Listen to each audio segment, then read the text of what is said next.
It's Fox and Friends. A new government estimate says if a bird flu pandemic hit the United States, as many as 1.9 million people could die. Are we ready for that? Dr. Michell Gaynor is a board-certified oncologist, internist, and hematologist. He's also the author of a new book, Nurture Nature, Nurture Health. Good morning to you, Dr. Gaynor. Good morning. All right. Apparently they have, in the last 24 hours, quarantined a couple of areas in Turkey and Romania because they're worried that this deadly strain of the bird flu could be affecting birds over there. You know, we read about it, but we don't know what that is. How is the bird flu different than the flu a lot of people in America get in the winter months? That's a very good question. Actually, the seasonal flu is a different strain. Bird flu has been around for decades. There was one major pandemic of bird flu. That was in 1918. That was the Spanish flu. Right. In that pandemic, what happened was the bird flu jumped to humans, right, and it mutated so you could have human-to-human transmission. In that pandemic, there were actually 500,000 people that died in the United States. 50 million died worldwide. And if that happens again, we could be in for a very, very serious health crisis. We know that the Health Secretary, Michael Levitt, is doing a world tour right now, trying to get nations focused on bird flu. Let's talk a little bit about how they're focusing on it in this country.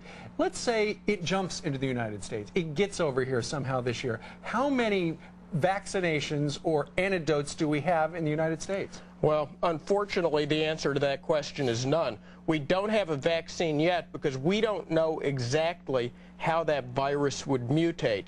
And the fact of the matter is the vaccine production in this country is very slow. It takes 9 months to grow a vaccine in egg. And so once it happens, it would take a long time to develop a vaccine. That's why new technologies are needed with recombinant proteins and genetic engineering to make vaccines more quickly.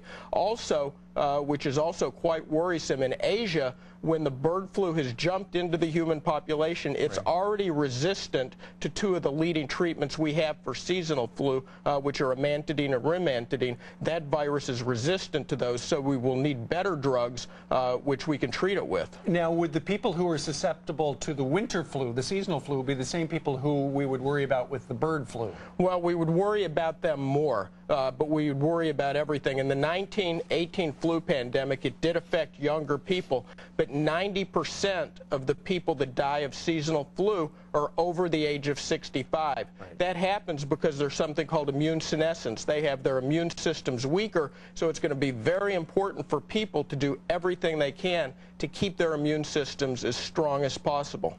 Exit question, and it's a quick one. Are you worried about this?